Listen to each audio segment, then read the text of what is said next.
এ মোবারক, এই যে টাকা পয়সা যে না ব্যাপার দিয়ে রাখছস, কোনো তো খোঁজ খবর নাই, খাতায় শুধু ইন্ডি করে রাখছস।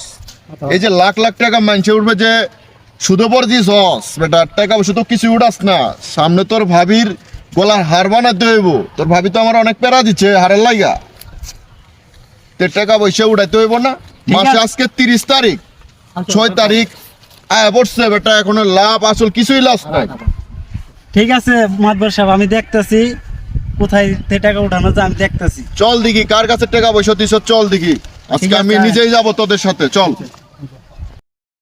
এ মাতবর সাহেব, হাকিম রে আমি খুঁজে পাইছি। হাকিম আমারে দেখলে অন্যদিকে জায়গা। মাতবর সাহেব, যে হাকিম।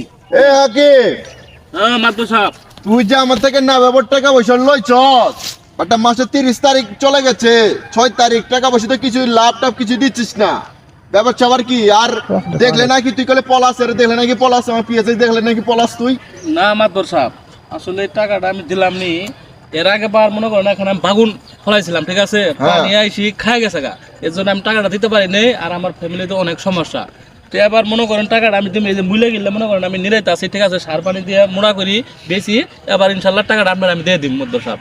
আপনি এবার শুনেন, এবার আমার এবার মতো ক্ষমা করে দেন, দ্বিতীয়বার আর ভুল হবে না, ঠিক আছে? শোন, তোর সময় আমি 3 দিন দিচ্ছি, বুঝছিস? 3 দিনের ভিতরে আমার টাকা হলো তোর সব দিতে হবে, লাভ আসলে সব দিতে হবে। না মাতবর সাহেব, এবার মনে করেন ক্ষমা করে দেন, আমি মনে করেন টাকা আবার মিস হবে না, আমি টাকা দিমই আপনার, ঠিক আছে? 3 দিন সময় দিলাম, টাকা যদি দিতে পারোস ভালো কথা, না দিলে বাতে এই ফসল জমি সব আমার। দেন না, এলে সব এগুলো সব আমার, এগুলো ফসল সব আমি নিয়ে নেবো। হ্যাঁ মাতবর, ঠিক আছে। তুই না যদি দিতে পাই কথাটা মনে থাকে মাথায় রাখিস, তুই না দিতে পাই তারপরে নিয়ে না আপনি। কথাটা মাথায় রাখিস তুই। আচ্ছা ঠিক আছে মাতবর সাহেব। তুই মাতবর সাহেব তো টাকার কথা 3 দিনের সময় দিল, এখন টাকা গেলাম কেমনে দেই, কি করি? আর মাথায় তো আমার খেলতেছে না এখন। কি অবস্থা হাকিম? কি করতে হয়? মরমর লাগতেছে। অবস্থা আর কি কম রে ভাই, এখন মাতবর কাছে টাকা নিয়েছিলাম 20,000। এখন মাতবর দা আমার কইছে যে 3 দিনের সময় দিছি, যদি আমি টাকা না দিতে পারি তাহলে আমার ঘর বাড়ি জমা জমি সব দল করে ফেলাবো। এমনি টেনশন তো আমি বাঁচতেছি না, কি করি? কত টাকা নিছিলে?